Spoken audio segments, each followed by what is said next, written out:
6월 22일 목요일 아침입니다. 사도행전 22장 30절에서 23장 11절까지 말씀 제가 읽겠습니다. 이튿날 천부장은 유대인들이 무슨 일로 그를 고발하는지 진상을 알고자 하여 그 결박을 풀고 명하여 제사장들과 온 공회를 모으고 바울을 데리고 내려가서 그들 앞에 세우니라. 바울이 공회를 주목하여 이르되 여러분 형제들아 오늘까지 나는 범사의 양심을 따라 하나님을 섬겼노라 하거늘 대제사장 아나니아가 바울 곁에 서 있는 사람들에게 그 입을 치라 명하니 바울이 이르되 해치란다며 하나님이 너를 치시리로다. 내가 나를 율법대로 심판한다고 앉아서 율법을 어기고 나를 치라 하느냐 하니 곁에 선 사람들이 말하되 하나님의 대제사장을 내가 욕하느냐. 바울이 이르되 형제들아 나는 그가 대제사장인 줄 알지 못하였노라. 기록하였으되 너의 백성의 관리를 비방하지 말라 하였느니라 하더라. 바울이 그중 일부는 사두개인이요 다른 일부는 바리새인인 줄 알고 공회에서 외쳐 이르되 여러분 형제들아 나는 바리새인이요 또 바리새인의 아들이라 죽은 자의 소망 곧 부활로 말미암아 내가 신문을 받노라. 그 말을 한즉 바리새인과 사두개인 사이에 다툼이 생겨 무리가 나누어지니 이는 사두개인은 부활도 없고 천사도 없고 영도 없다 하고 바리새인은 다 있다 함이라. 크게 떠들새 바리새인 편에서 몇 서기관이 일어나 다투어 이르되 우리가 이 사람을 보니 악한 것이 없도다. 혹 영이나 혹 천사가 그에게 말하였으면 어찌하겠느냐 하여 큰 분쟁이 생기니 천부장은 바울이 그들에게 찢겨질까 하여 군인을 명하여 내려가 무리 가운데서 빼앗아 가지고 영내로 들어가라 하니라.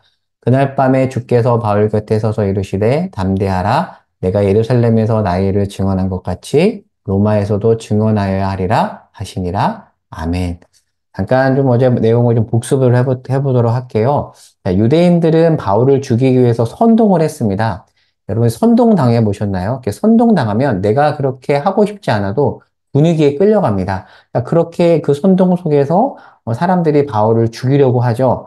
자, 그런데 그때 마침 바울이 나는 로마 시민권자입니다라고 이렇게 드러내죠. 그래서 어느 정도 상황이 무마되었습니다. 자, 그러나 천부장 입장에서는 진상 조사를 해야 돼요.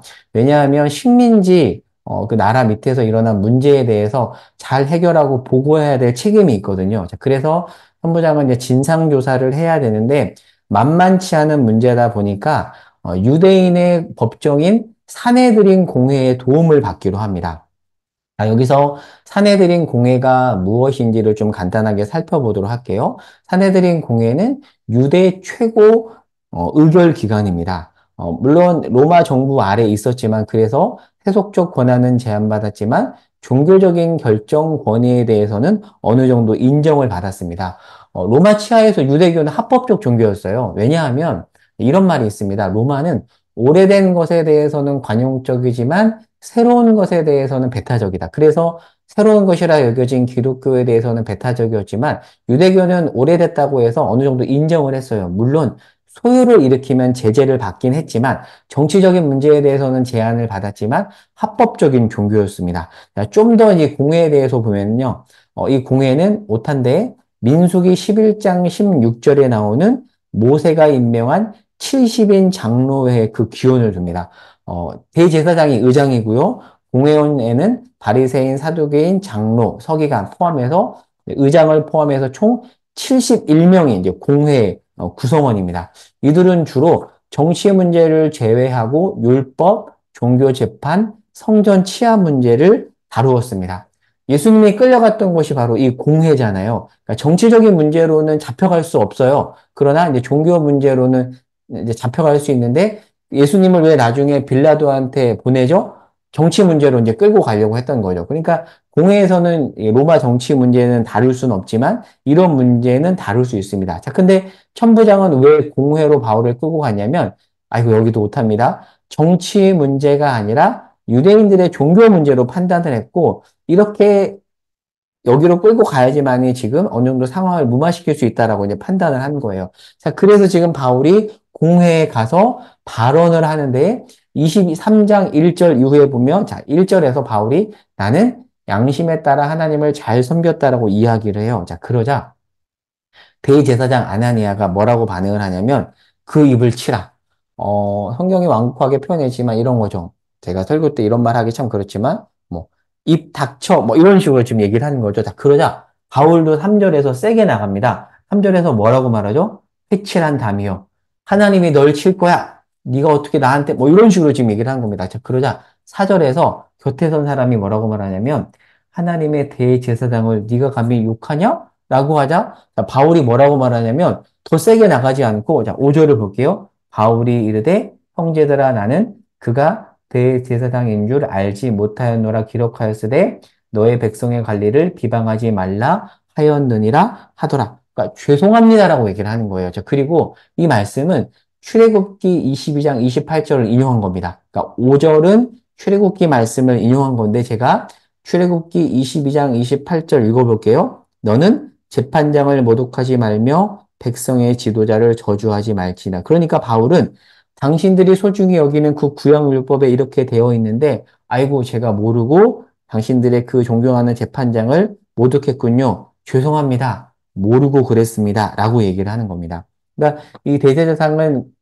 사내들인 공회 의장이었기 때문에 굉장히 권위 있는 사람이거든요. 그래서 지금 죄송하다라고 말을 하는 거예요. 왜요? 지금 청중들이 존경하는 사람이니까. 물론 바울은 이 사람을 존경하진 않지만 그러나 율법에 따라서 그리고 그 사람들의 문화 안에서 그들의 문화를 또 존중하면서 직위를 존중해주고 있는 거예요. 그러니까 예의 있게 지금 행동하는 겁니다. 자, 이 부분을 제가 메시지 성경으로 한번 읽어볼게요. 바울이 이렇게 말하는 거다라고 이제 아주 실감나게 번역을 하는데 메시지 성경 버전 5절입니다. 바울이 놀란 듯이 행동했다. 그가 대제사장인 줄 내가 어찌 알 수 있었겠습니까? 여러분 말이 맞습니다. 성경에도 백성의 통치자를 욕하지 말라고 했습니다. 죄송합니다. 지금 굉장히 예의 있게 바울이 반응을 하는 거예요. 자, 그리고 그 이후 내용을 조금 간략하게 볼게요. 바울이 지금 사과를 했습니다. 자, 그리고 부활을 믿는 바리새인과 부활을 믿지 않는 이 사두개인의 차이를 이용을 하는데요. 사두개인들이 공회의 다수였어요. 바리새인은 소수였습니다. 그런데 이 둘은 이렇게 어떤 부활에 대해서 중요한 의견 차이를 보였는데 바울은 바리새파 출신이거든요. 자신의 바리새파적 정체성을 활용해서 이 둘 사이에 논쟁이 생기도록 지금 차이를 이용합니다. 그런데 이 일을 계기로 해서 지금 둘 사이에서 굉장히 큰 논쟁이 벌어지고 그 분위기 속에서 바울이 사적 폭력, 린치 위험에 처합니다. 그런데 천부장이 막죠. 이 로마 시민권자를 보호합니다. 자, 그리고 영내에 들어가자 11절에 주께서 친히 바울에게 담대하라. 너 이렇게 지금 쉽게 무너지지 않아. 너는 결국 로마까지 갈 거야 라고 하면서 사도 바울을 격려하십니다. 자, 오늘은 좀 특별히 바울의 침착한 대응에 대해서 조금 살펴볼게요. 흥분할 수 있는 상황에서 굉장히 침착하게 대응하면서 미안하다라고 하는 사실 굉장히 멋있는 반응을 보이거든요. 그러니까 지금 자기를 죽이려고 하는 특별히 대제사장은 예수님 돌아가실 때도 굉장히 나쁜 사람들이었잖아요. 안나스와 가야바 다 나쁜 사람들이었습니다. 그들에게 나쁘게 대하는 그들에게 감정적으로 격하게 대할 수 있지만 바울은 그렇게 대하지 않고 침착하게 예의 있게 나갑니다.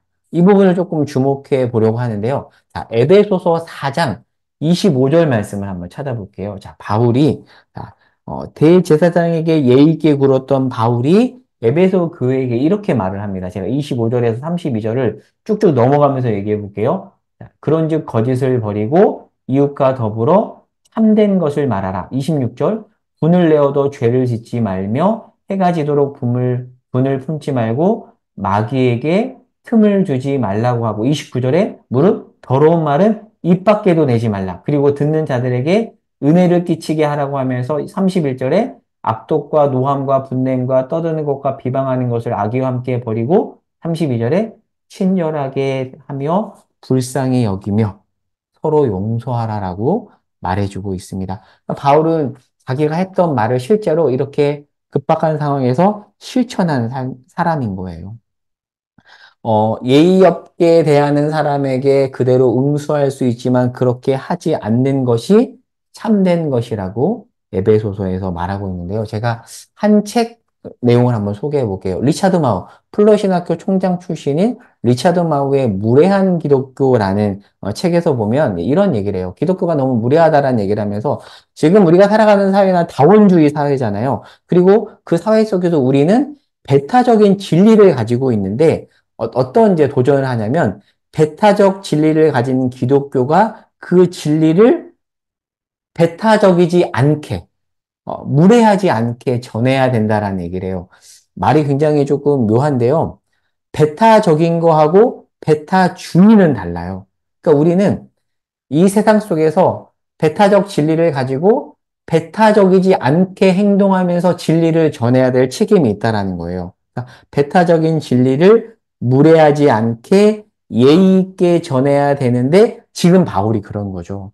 그러니까 이 무례한 기독교라는 책에서 이야기하는 내용을 사실 오늘 바울이 보여주고 있습니다. 제가 밥 존스 신학교, 미국에 있는 신학교 교칙을 하나 설명을 드리면 미국에 있는 학교인데요. 이 학교에는 교칙이 있는데 식당에서 웨이터하고 싸우면 정학을 준대요. 그러니까 뭐죠? 무엇을 말하는 거죠? 권위가 낮은 사람, 그러니까 조금 어떻게 보면 사람들이 쉽게 대할 수 있는 사람을 향해서, 물론 웨이터가 쉽게 대할 수 있는 사람이라는 건 아니에요. 근데 사람들이 그렇게 하잖아요. 근데 그렇게 함부로 대할 수 있는 사람에게 예의 있게 구는 게 기독교의 명예라는 거죠. 그게 이제 에베소서하고도 연결이 되고, 무례한 기독교라는 책과도 연결이 됩니다. 자, 오늘 말씀을 정리하면서 적용해 보도록 할게요. 제가 기독교적 시민교양이라고 적어놨고요. 오늘 설교 제목입니다.